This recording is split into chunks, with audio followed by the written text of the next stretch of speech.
Hey you guys, welcome back to my channel. If you're new here, Hi, welcome. my name is Tino and thank you so much for clicking onto this video.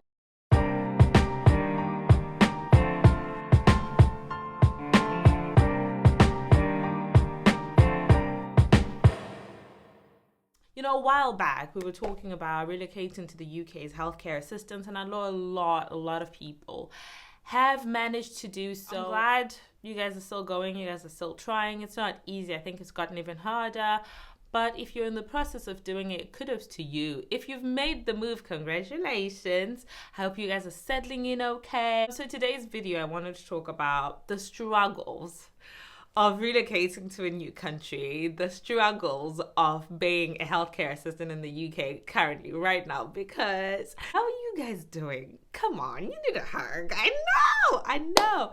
There's been a lot of ups and downs, and I think what happens sometimes is because we want to make this move so much, we want to, we want to change our lives. We've got goals and dreams and plans. When we make the move, we don't anticipate some of the struggles that we may face once the move has been made. And today I just wanted to delve into some of those struggles of just literally moving from Africa to the UK and life be lifing on another level. I mean, it's not just adulting at this point. Life, girl. So my first point, which may be true for some and not true for some, but I know a lot of people have certainly felt it. I was talking to someone the other day, and I know a lot of people have certainly felt it. There is a bit of shame that comes sometimes with deciding that, look, my home country is not working for me. My home country is not doing it for me. I need to move. I feel like a lot of people have been shamed for that. Just like people look at it as giving up. People make it look like you're following a trend. And, it's really a personal decision, but child, there is like shame that comes with it, especially like for a lot of people that are leaving their professional jobs to come and be healthcare assistants in the UK. A lot of people are generally feeling shame and guilt for that. But what I urge you to do is just to remember why you made the move or why you decided it was good for you. They say this, man, they say that. It is what we do, and we love what we do. So if you're one of those people that have had a hard time just like dealing with, a little bit of that shame, why you made this decision to begin with. It was your choice, and you obviously, I trust you're a smart person who, weighed the pros and the cons and decided, you know what, this is what's best for me. So people are always going to talk. People are always going to talk, whether you do something, you don't do something. Everyone has an opinion. And you just have to decide which one holds water in your life and which one doesn't. Because a lot of them opinions don't matter. They don't matter to you. The second thing that I know a lot of people struggle with is just generally starting afresh. I mean, a lot of people have built their life, they're in a routine. You've got family, you've got friends, and then you kind of have to leave all of that behind to come and start from scratch in a country where everything is different. That has to be one of the most challenging things, because you're also leaving behind a part of your identity on who you are, and that can't be easy. That is very, very hard. But what to do? I'm a wife, and I love homemaking and things like that. You have to start like redecorating, which I absolutely enjoy. To be fair, I am absolutely enjoying having to like decorate and do things to the house. We've now just moved to like a proper house from a flat, and I absolutely enjoy that. But I know for a lot of people that can be a daunting thing, and that's difficult. That's very difficult. But have fun with it. It's a whole entire new life. The weather is different, and it's gloomy. It rains a lot, especially in the UK. It rains an awful lot, and that can be depressing. That can be really, really depressing. My advice is to just get out every now and again, come rain, come high water, just go out for a walk, get some fresh air, and get on with it. One thing that I realized, especially after we moved, was I was constantly aware of the time. We work really hard. I work really hard. And I know everyone else in this country works really hard. I'm generally more aware of the time ever since I moved to the UK. It's such a fast-paced life. Days are short, especially now in the winter. Before you know it, it's dark outside. You go to work and it's dark outside. And if you are not intentional about how you want to spend your time gets away from you really quick. Like, I'm a mom, I have to be organized, I need to think about what I'm gonna do, and if I let 2 hours pass me by without really being intentional about what I want to do with my time, that's time that I'm never getting back. I probably have work for the next 2 or 3 days, and if there's stuff that I needed to do at home that I haven't been able to do, it's gone. It's gone. I mean, obviously it's important to rest, but there is a rush, right? You're constantly chasing time, because if it gets away from you, it gets away from you. It's gone, right? I have to be intentional about how I spend time with Rudo, and then I have to be intentional about how I spend time with my husband, because days can go by that we barely see each other. And that brings me to my second point. Like, we have really had to be intentional in our marriage as to how we spend our time together. I've heard so many stories about so many couples that are really, really struggling ever since they moved to the UK, because they barely see each other. I essentially get home and Tapiwa leaves, because I work days, he works nights. When I leave for work in the morning, he's just coming in. It's literally a high on a bar. So we have had to sit down with his rota, my rota, and say, okay, we're going to get the same weekends, and we're going to try to spend quality time when we are at home together. Because if you don't do that, I mean, even small things that, like, there's a little misunderstanding, it tends to go on longer because you don't see each other for 3 days. Things just simmer a little bit longer because you're not seeing each other often. So if you really let things go on for long, they can really, really go on for long, because we barely see each other. And I know a lot of couples, I've read so many stories on these groups of people that are just saying, we can't be together. Our marriage was nice when we were in Zim, and ever since we came here, it's things haven't been going well. And that is because you work so hard, you barely see each other, and things just take a lot longer to resolve. So honestly, you just kind of need to be very, very intentional about the time that you're spending together at home. Make sure it's quality time. One thing that we've found that works for us is going for walks. We absolutely, absolutely love going for walks. So if you're in the UK and you like walking, you like history and culture and learning about wherever you are, join the National Trust. It's just about £12 a month. And for that £12, you can just walk to like lovely gardens, beautiful old houses, and you can just watch. We absolutely love just strolling and prying and that in like these old grand houses that are like just crazy massive, right? And we just love just walking around and taking a look and just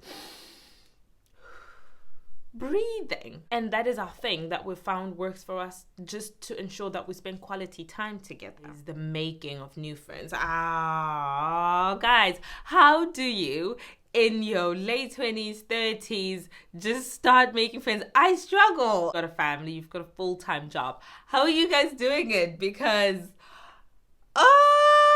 it's a lot, right? I generally struggle to maintain the relationships, the friendships that I have already. How are you guys keeping it going? Because it is a lot. And then there is just genuinely trying to make new friends that you will know and love, and it's hard. I honestly feel that has been one of the hardest things to do, is just to build new friendships, to build a new community, because every human being loves to be part of a community and to feel like you belong. And when you've been pulled up from your home country, or when you've made the decision to leave your home country, you are literally leaving a part of who you are, because you're leaving family, community, a sense of belonging to start afresh. And that is hard. That is so difficult, trying to make new friends in a busy schedule. Obviously, your friends are busy as well. And just getting to know people, just getting to know and trust new people to build that community. I know it's hard, but we've got to try, because we are human beings and we need connections in our lives. But I know I'm not the only one that has found this to be a daunting task, because I'm a homebody. I love being at home. I love just watching TV. But also then you sit there and you're like, oh, I want to have friends. Oh my God, I'm lonely. So you kind of really have to make the effort, and I've had to really make the effort to stay in contact with people, to go out to meet new people, and just, and I've met some really, really lovely women in my life right now. Friendships are weird. No one really wants to admit that we need and want friends. And also no one really wants to work hard on friendships, like friendship relationships, because, I don't know why we think friendships are supposed to be easy. So just making and maintaining friendships and building that community for yourself is really important, and you kind of have to work at it and make sure you do try to see them, you're genuinely concerned about them. And you never know who God is waiting to place into your life if you just make the effort. The other thing that I found really stressful, or really like a struggle since moving here, is the money math. Oh my God. So there's the bills, the insurances, the tax, the rental, oh my God. Okay, I hate math. I leave all the math to Tepiwa. The moment I see numbers, they just start floating around. I don't do math. It is a lot. It is a lot. And it is hard, because you basically feel like you live to pay the bills. Your salary comes in and everyone just takes a bit of it, and they leave you with the change. So you that's enough for you. You could do with that. Yeah, you can live on that. So that has been really hard, just like doing the math and fitting your lifestyle into the salaries, and deciding how much are we going to put aside, how much are we going to do, what are we going to do with the little tiny extra that we've got. Whew. It is a lot, I tell you.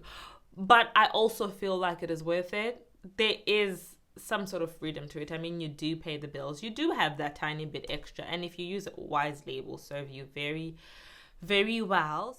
And then work itself. The reason why most of us are here, the actual work, that on its own is stressful. Zimbabweans, please tell me.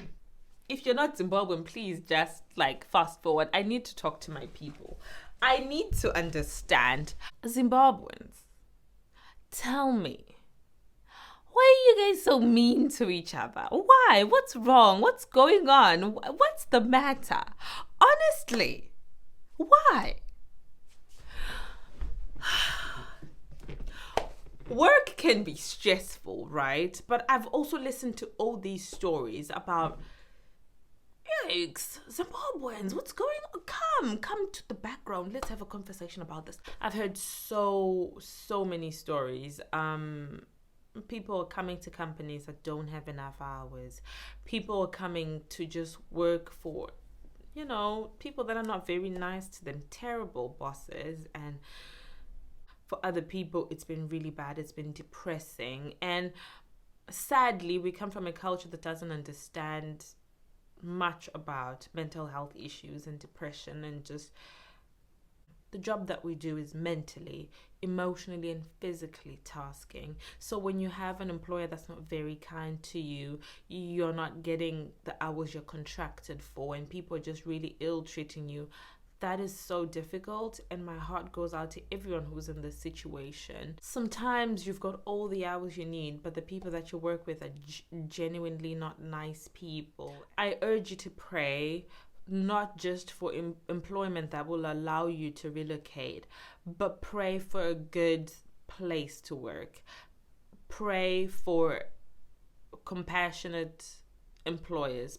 Pray for, compassionate, a good work environment, because sometimes you pray so hard for something and then you get it, and then you start thinking, God, why did you give this thing to me? It is eating me up. It is so toxic. And if you're in this situation, I just urge people to talk to someone. You have started afresh from Zim or wherever country you're from. You can definitely look for another job. There's no reason for people to suffer. That's a good thing about being in this country. If you feel like you're not being treated fairly, find employment elsewhere and just start afresh, because your peace of mind is important. Almost every day as I go to work, I thank God and I say, God, thank you for giving me this job that allows me to serve other people as I serve you.